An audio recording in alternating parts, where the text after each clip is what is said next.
Hello, bonjour everyone. This is Zara Durrani. Welcome back to another exciting and inspiring episode of On Location in Vancouver.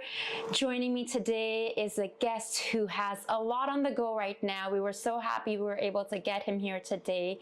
He's an actor, producer, a voice actor, and he has an exciting film festival. I love the name Hollywood North Film Festival that's taking place here in Vancouver. In a couple of weeks, we'll be digging into this conversation with him to talk about his career. He's got close to almost like 100 credits on IMDb. Yeah, something like that. You've been in some of our favorite films, and we just grabbed a quick little coffee. Yes, and delicious. Now we're here with the one and only Dean Redman. Dean, welcome. Thank you. Thank you for having me. Welcome to my humble abode with all the fur babies. I had to give Loki away because we know Loki, my little Australian shepherd, gets really excited, and Lily is packed away. So we're here to focus on you. Now, lots on the horizon for you, but first of all, we wanted to talk a bit about this festival. It's the second year, and I see some familiar names who are involved, such as Mike Dopud. Mike Dopud, yeah. Yes. He is our Best Actor judge. The year before, he was the judge for Best Student Film. Wonderful guy. Yeah. Great actor. Great actor, yeah. Oh, yeah, of course. Yeah, he's a very good actor. And our mutual friend, Sterling Bancroft. Sterling Bancroft, love the guy. I just saw him the other day at the Vancouver International Black Film Festival. All of the judges and pre-screeners have been handpicked by me, and I have a personal connection with each and every one of them because these are all people that I've worked with in the past and said to myself, you know, I'd really like to work with these people again, thinking it would be on another show, but turns out I got to be the one to facilitate that reconnection. So yeah, they're all people who I really admire and respect and take their job seriously and are good at their job, but what the one common thread with all of them is that they care about people. They showed that by me just observing them. So it's a very good thing. And it's a great way of building community, building that connection that is more than just being on set. Now, I have not been involved directly as in like program coordinator kind of way with any of the film festivals. However, I was most recently in Whistler for the Whistler Film Festival. Yes, and you know, I was involved with the Vancouver International South Asian Film Festival over a decade ago. And, you know, I just did the hosting and producing the red carpet stuff. But when it comes to being a judge, when it comes to selecting the programs or the winners, it is a lot of work, which people don't recognize or realize. All the work that goes into sorting through all these films, because you're getting submissions from all over the world. All over the world, 52 So tell countries. us about your role as the head judge. Okay, so my role as head judge is I am the one who selects the judges.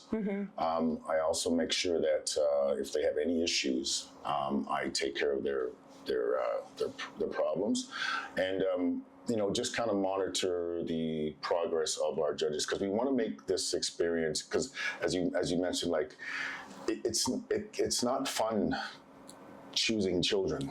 You know, you can't choose a favorite, like, so that choice has to be made. So if there's ever a situation where, you know, we've got a lot of really good films in the festival, so if there's ever a situation where the judge can't decide or they don't want, you know, whatever, I'll step in and say, okay, you know, and that's where I got to be the bad guy. But and because you're bringing your years of expertise on working on some of the top films and TV shows, such as, you know, you were on Alaska Daily. Like, I feel like you've been on, when I went through your IMDb, you've been on almost every single project that gets filmed here in Vancouver. I complain a lot, so they're like, just give him a role and he'll shut up. So, and it works. But obviously there's talent. Let's talk a little bit about the films that are included in this year's festival. There's films from Canada, obviously, Spain, Italy, and the US, among others. How does showcasing such a diverse range of voices elevate the conversation around storytelling in cinema? Okay, well, my belief on film is that everybody has a story. I've talked to people and they're like, well, I want to write a movie, but I don't know what to think about. I always say, it's maybe morbid, but I always say to people who ask me, write yourself a living eulogy.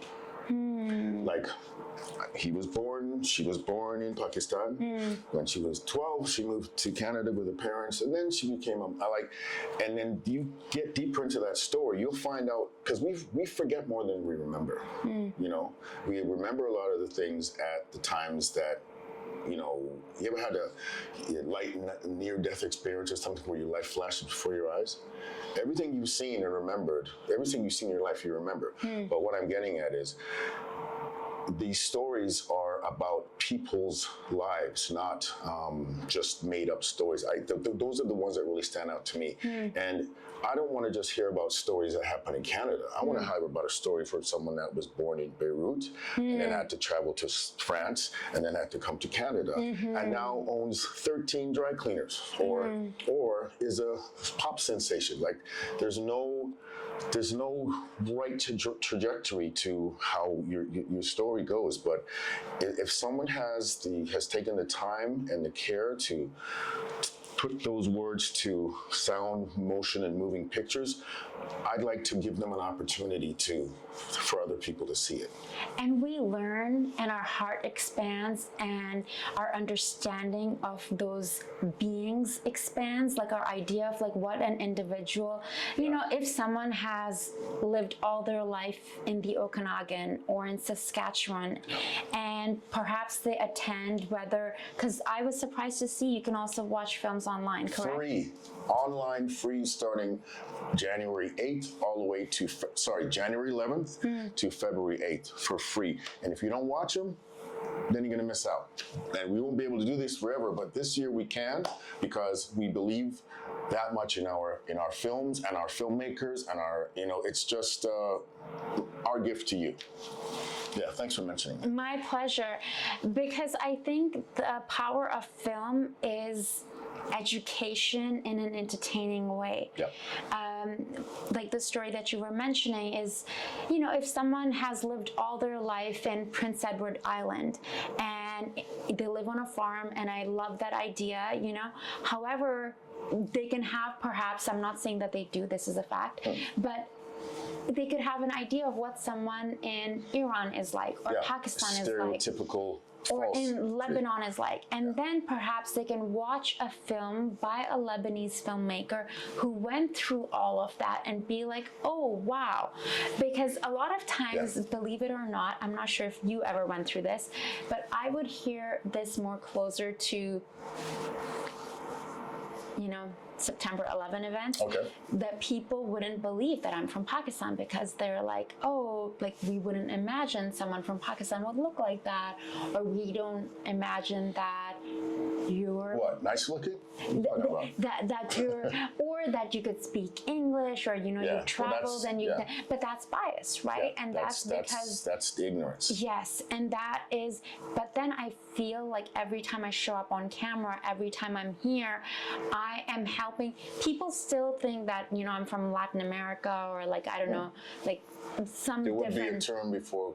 Ethnically ambiguous. Or exotic. Yes, yes. Either way, it's Zara. Yeah, I remember seeing the breakdowns, and they were just like, yeah, never say where you're from, because you're ethnically ambiguous. You know, just like, just own that. Especially when I wear my hair naturally curly, it's just like I look like, you know. And there was a time I somehow internalized that message, and now over time, like, you know, I'm grateful for opportunities where I can proudly own my heritage. Yes. You know, own where I'm from, my language and my culture, because you internalize those messages. So anyways, I bring that up because I feel like the work that you guys are doing, I know it's like the second year, the fact that you're allowing audiences to watch films. Tell me, inviting them to watch, yes. Yes, inviting them to watch. Are there a couple of stories, I know it's hard to pick because there's so many, that truly stand out for you, that if you're like, hey Zara, you gotta watch this film? Okay. You know, well, like 3, I gave you 3. Okay, well, first of all, with what you were saying about, you know, stereotypes and things like that, there there's a lot of forces in the world right now that are designed to break things, designed to show us that we are so different. But when you watch these movies, they'll show that we are more alike than not. We all want the same things. We all, want our family to do well. We all want to, we all want the same things. It's just, but the forces of evil, as so to speak, are trying to show us that, oh no, they want to, it's just, I cannot believe that it's a thing now. But there was this one film called Cities of the Future, and that is a movie that is narrated by John Krasinski. You know actor John Krasinski? Yes. He used to be on The Office. Yeah. There's a lot of memes with him. Yeah. That's one film that I just found it. Can I give it away? I don't. Well, there's a. I watched it many times. It's one of my favorites.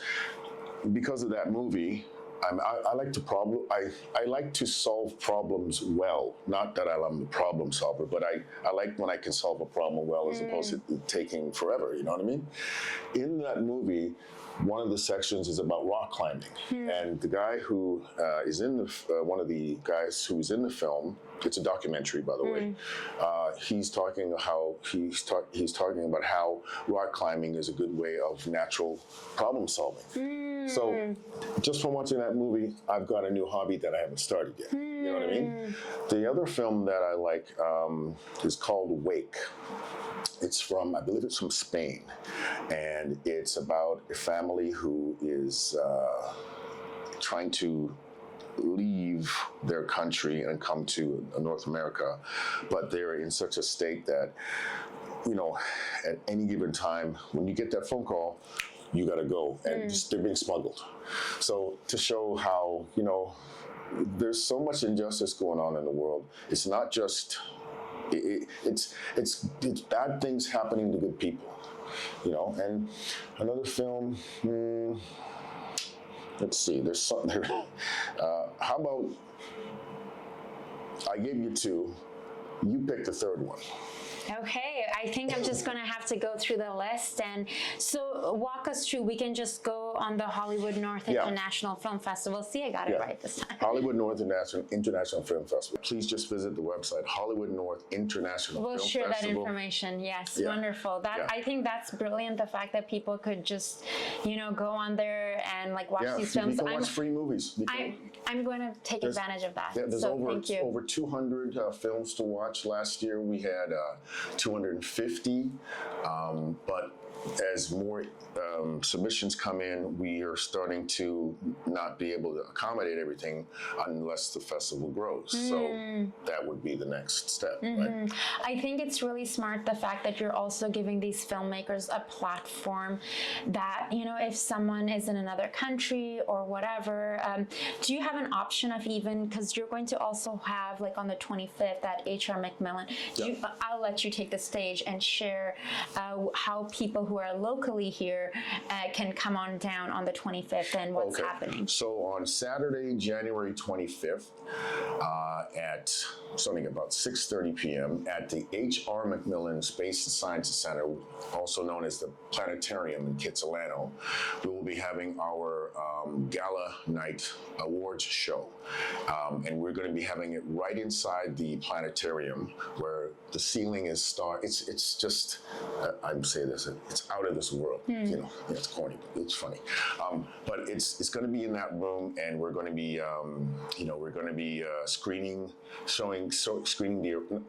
giving the winners their awards, and the judges are going to do a little explanation of why they chose those films, because I'm guilty of watching the Oscars but not knowing why I'm clapping or what, I mean? What was the reason? Why did this award get? No offense to the Oscars, but just we want to kind of debunk or kind of make explain things a little more as to how the They picked filming this film. process and and then so people can appreciate just how hard it is to be in the film business. Not that I want sympathy, I want it to educate and share. I love the film industry, but it's not as easy as it looks. Well, we're very excited about the Hollywood North International Film Festival, which, as we know, Vancouver is known as the Hollywood North. Let's talk a bit about your career. As you sit here and you're talking to me, I can, obviously you have an illustrious acting career performing on camera, but I can literally hear you narrating a book. Yeah? Yeah.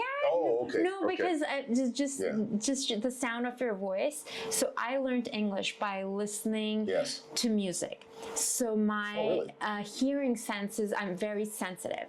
So I really, when I talk to people on the phone or anything, I learned English by watching CNN, BBC, and listening to the Beatles. Like that was, how through music. Yeah. So I can really hear this bass, this richness in your voice. So tell me about juggling. Obviously, as a performer, you're like, okay, it's the same, but there's something, I've done a few voice jobs and it's really fascinating. You can wear anything. Yeah. And I remember doing My Little Pony, and it's like all the girls in the booth there, they're just like, and obviously when I booked My Little Pony, it was because I was they had my voice on, and I'd auditioned for a different one. I didn't book it. Then a couple of weeks later, they're like, oh, she sounds very young. So they brought me in for that. But they are all super aware of their voice, and I was not.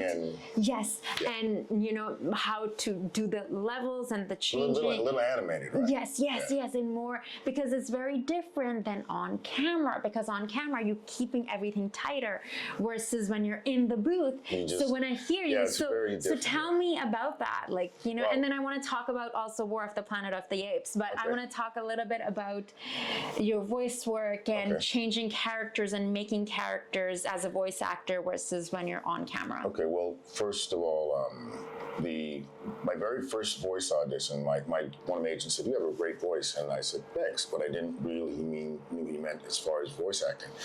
So my very first voice audition, I'm excited, and I go down to the studio, and I have my headshot and resume. And this is like back in the day when we had to carry those. And then I give my headshot and resume to the assistant, and he looks at me and he goes, "We'll be needing this," meaning we don't care what you look like. Yeah. Just give me what you've done. So, and I'm because we're so used to giving the headshot and stuff. So, I felt embarrassed and I wouldn't do that again. But then I noticed that, people are wearing sweats and, eating sandwiches, and it's a much more laid back than okay, you gotta have your skin good, and you know what I mean? Yeah. So it was a very... You're just your shoulders just drop a little bit. It was very, very different. But my very first gig was Dutch of Black Lagoon, and that was a series. Yeah, it's a Japanimation series, and I played Dutch, this 7-foot tall guy, and he has a very deep voice. He's the leader of the Lagoon Company, and I remember I couldn't I was holy, and it wasn't just a one-day gig; it was the lead of a series. Thank you. But I was nervous, and I was like, I wanted it, but I didn't, because I didn't know if I was going to mess it up and stuff. So I just, I got in the booth, and I had to just I was very quiet, but I noticed voice actors are very animated, and they're often auditioning while because they're doing this voice and doing that voice, and if the director hears, oh, you can do that, it's a head game. Yeah, it's just pretty interesting. So did you go do some additional voice training? For me, it's always been on my thing. So last year and the year before specifically, I was doing quite a bit of voice and voila and dubbing. Sorry. Yeah, I've never done any voice training. I would lay down in the bathtub and ooh, and just try to Your find... voice is very deep. Like it's like resonates a lot. Thanks. Is that good? No, very good. Okay, I think good. like I can see when you tell me that, you know, you're doing like a guy who's like 7 foot and like he's got a deep voice. Like I can, like as soon as you described it, it's just like your voice expanded. Yeah, deep. Yeah. Well, I mean, So have you done a lot of like other acting voice training, because you do seem to have a really good grasp of your voice? I believe it's because I'm an actor that I'm able to embody the character. So I just took my acting into the voice acting. One thing that I really found out quickly as a voice actor is that works for me is if you have 3 sentences, if one is, what time is it, where are we going, what are we going to do? If I say it like this, what time is it, where are we going, what are we going to do? That's all said the same way. One thing that really works for me, and this is a free tip, every line you say should have a different pitch to it. What time is it? Where are you going? What are you going to do? Because that gives character to this thing that we're watching. Yeah, you're not boring, you're not monotone. I found that, and I would start listening to other actors. I didn't really take any voice training. I'm not saying you shouldn't, but because you've done so much of the other work using your voice on camera as a performer. My voice is very specific, because I had one voice actor come up to me one time. I'm not going to mention his name because he probably realized what he said after he had said it. He goes, you know, I can do all these other people's voices, but I can't do yours. And I'm like, so why would you want to do my voice? You mean take work away from me? And then when he said it, he was like, oh, and then he left. Yeah. But my voice is very specific. Like you're not about to do a 10-year-old boy. No. It's like right away. But I do accents and stuff as well, and that works for me. So that must be so fun, building accents. Yeah, well, I like, you know, when I noticed, as a kid, I was very curious, and a statement wasn't enough for me. I would be like, well, why? How come? How do you know? That was just not like I don't believe you, but like how do you know? Like I want to know too. Yeah. So what you're seeing here is the 8-year-old me just many years later. Yeah. I'm still this 8-year-old kid. Yeah. I'm still curious about the world, but I'm a little more seasoned in my reach. You know what I'm saying? But I just found that closing my eyes in the voice, not while I'm reading, but just closing my eyes and try to picture what this character, because sometimes you get characters and they don't give you the artist description. Yeah. So, you know, and just believing that your voice is good enough. You know, it may sound crazy, but I mean, when you go to an acting audition, I liken it to like wearing suits. My suits now, I always have them tailored just because I have a specific body. But when I used to buy suits off the rack, I could always find myself trying to fit, like the jacket shoulders may be a little too small. So, it just doesn't work. I was always trying to fit in this suit. When it comes to an acting role, I have to tell myself, they don't know what they're looking for. That's why they're calling you in, and that guy and her and him and he and they.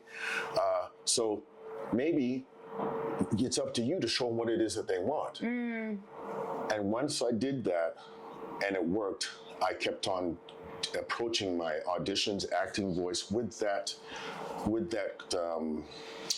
thought process. Now, every audition that if I booked every audition that I had, I wouldn't be able to honor them anyways. You know what I'm saying? Like some roles would be 3 in the same day. So if you get an audition, you don't book the role, don't worry about it. It's an experience. Or sometimes people will get upset when you have to turn something down. That's happened to me. That's when that happens to you, it's going to be terrible. But look at it later on as like, that means that you're in demand. Right. Yes.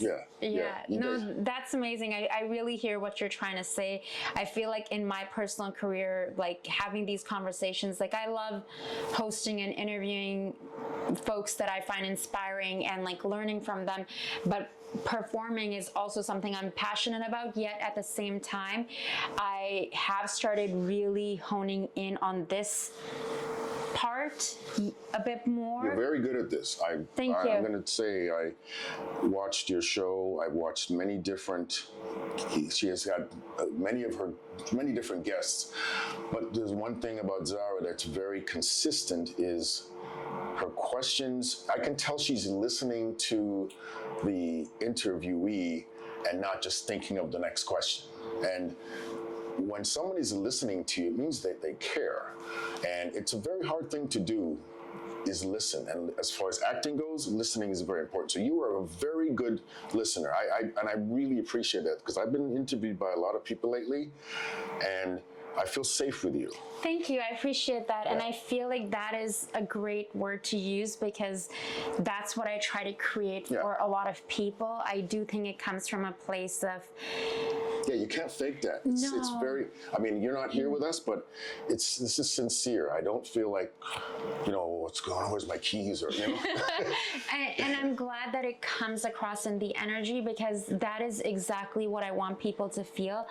I want people to feel safe, even though when you come in, that's not the word I'm going to use. My intention is for the people to drop everything, to feel comfortable, to open up with me, and to share things.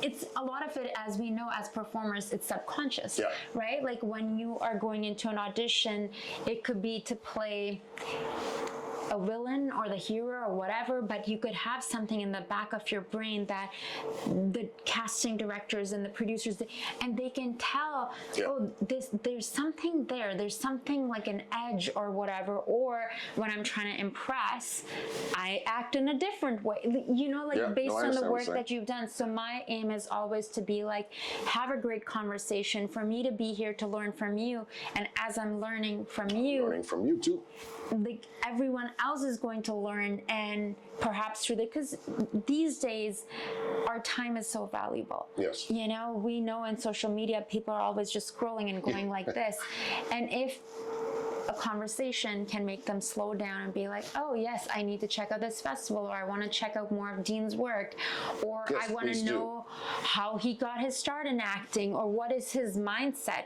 Because for me, with performers, or whether someone's self-employed, I'm always curious. And this is the other thing I was going to ask you, like, you've shared a bit of this. You have shared the fact that this is just me, and I'm not going to be for everyone. Not every job is going to be for me.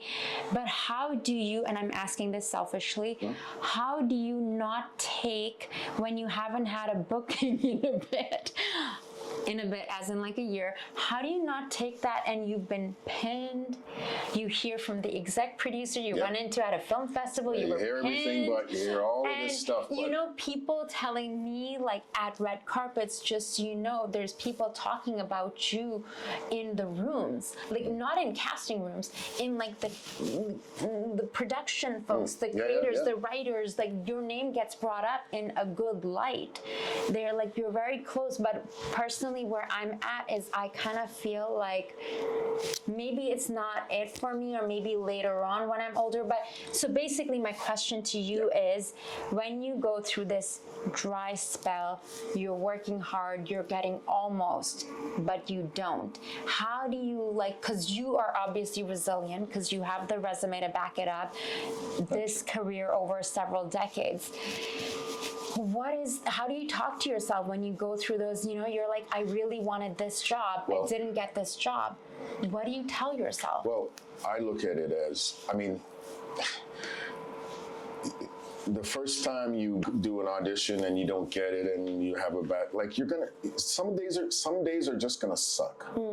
They're gonna suck, and the way I deal with those bad days and things like that, it's like, well, I guess it's just my turn today. But tomorrow, it's going to be Zara's turn. And then it's going to be Steve's, and it's going to be yours, and but bad days are not avoidable. It's more, I would say, more about how you respond to it. And my answer to that is like, let it flow through you. Don't resist anger. Don't resist, you want to say, you need to do that, get it out. The worst thing you can do, in my opinion, is hold that stuff in. Because you know what comes out?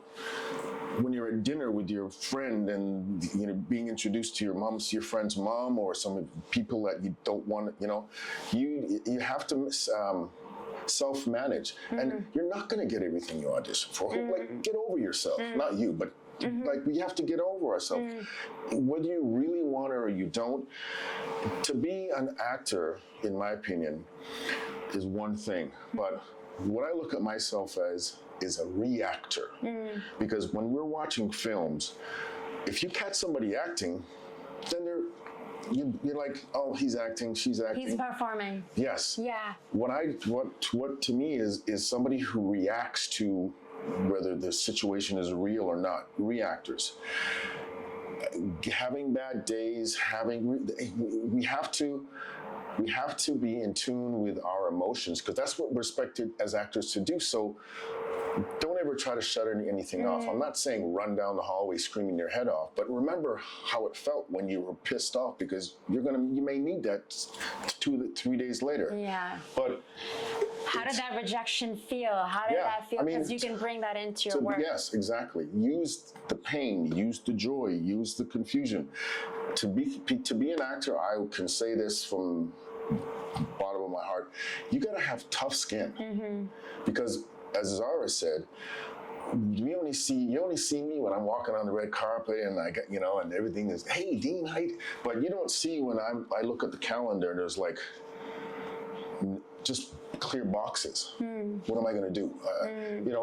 You have to be able to manage your time and be like Zara and not just be an actor. Do other things. Write. If you're auditioning to the point where you're not booking anything, write your own stuff. It doesn't have to be, you'd be surprised what that cell phone thing can do. You can do some scenes with your friends. You can, it's just, there's a lot more than just waiting for the phone to ring. And if you become a prisoner of that, then you're going to be depressed and, I just don't want it for you. 100%. And I feel like that was something that I remember when I was in acting school many years ago. I remember reading, recommended by a friend, like Mark Brandon's book. Oh, okay. Yeah, and but Mark back in the day used to teach, and he had this act, and he was just like, get out there and live life. And I remember there was a point where I was afraid of taking vacations because of a callback, because of a booking or whatever. It's never going to change. And then, as the plane is about to take off, I had a call back. Yeah, no, it's. I'm just like, this is what happens. This is what happens. My wife used to say, as soon as you book a trip, you know what's going to happen. When I booked Black Lagoon, I was flying to Japan for my father-in-law's funeral. As soon as we landed, looked on my phone, agent, oh, you know that thing you did 6 months ago? Well, they loved you. You got to get back here for them. You're like, what is the thing? Yeah. I forget, what is this thing? Yeah, I have no idea. Oh, really? Okay, cool. What is it? So, yeah, then that's good. But you have to also, you also have to be willing to turn an audition down as well. Because if you live your life having to need like, you're a person first, then an actor. Yeah. I know some people who, it's just too late to even bother talking to them, but actor first, then the person second, and that's just not fair to your soul.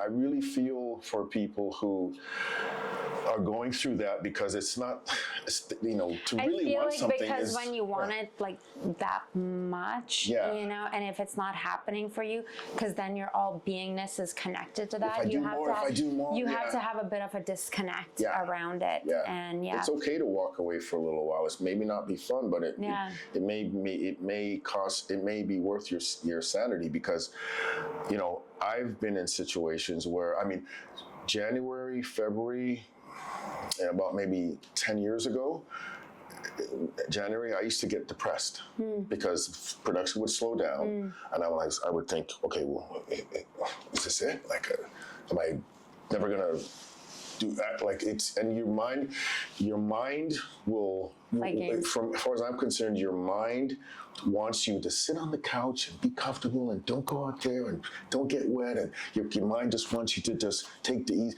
But your body and your spirit, things like you want to get out there, you want to do things. You've got to be able to control have your soul control your mind, other than your mind control everything else. Because your mind will tell you what to do, and it'll fight you until you show it that you're here for me, I'm not here for you. And we can change our state, like Tony Robbins talks about it a lot. And that's what I noticed, like whether it is like all my weights right before you came, I put them in the little well, we could have worked out. I know. But you can change your state, whether it is like, going outside for a walk, or just lifting and just being like, just for 5 minutes. It does not need to be 50 minutes. It doesn't need to be an hour. And just noticing when you do something and doing the baby steps. And that was part of my self-care during COVID was, walking. That was creepy. Yeah, like walking. And it's like, and now, the reason why I brought up, like, I have a tendency to like push myself and going that 100 miles an hour, and it's like being like someone like me actually does need to sit down and slow down and be like, I don't need to be productive 24 hours a day. That part of the creative brain is you need to have your everything relaxed. You need you time. Yes. I mean, and to what you were saying before, I mean, my example is quite dramatic, but like you're saying, just go for a little walk. Yeah. Like go down and go get the mail. Yeah. Something as simple as that, because your thoughts can, keep you prisoner. 100%. So yeah, it's just like go pick up the mail. You have a beautiful dog, and you can walk the dog, or go walk from downtown over to HR McMillan and check out, on January 25th, the Hollywood North International Film Festival. That's right. We have a wonderful group of people, and we all are in this for the love of film. It's a labor of love, and we really want. We're looking forward to seeing you all there. Well, thank you so much for dropping by. I'm so glad. I feel like secretly this way through these conversations, I get a chance to make new friends. And I met a new friend, and you're invited to the to the festival. Of Thank course, you, right? Yeah. thank you. I appreciate that. And I actually, speaking to your publicist Leslie, I did pitch it to one of my other shows to see if we can cover it. So we'll be in touch. Okay. We're Leslie not quite Diana sure. of the promotion people. Yes, she's fantastic. She's lovely. Yeah. Yeah. And excited to see you all there. Thank you so much, Dean. I really appreciate it. Thanks for hanging out with us today on this beautiful Vancouver day. I enjoyed this. I feel so good. Great. Well, that's it. That's it, folks. Thank you all for tuning in, for joining On Location here in Vancouver. My guest today is Dean Redman, actor, producer, voice actor, and he has this fantastic new film festival, Hollywood North International Film Festival. Got it. Check it out. We'll share that information. I'm Zara Durrani. The show is brought to you with the support of Tell Us Story Hive, and I will speak to you soon. Ciao.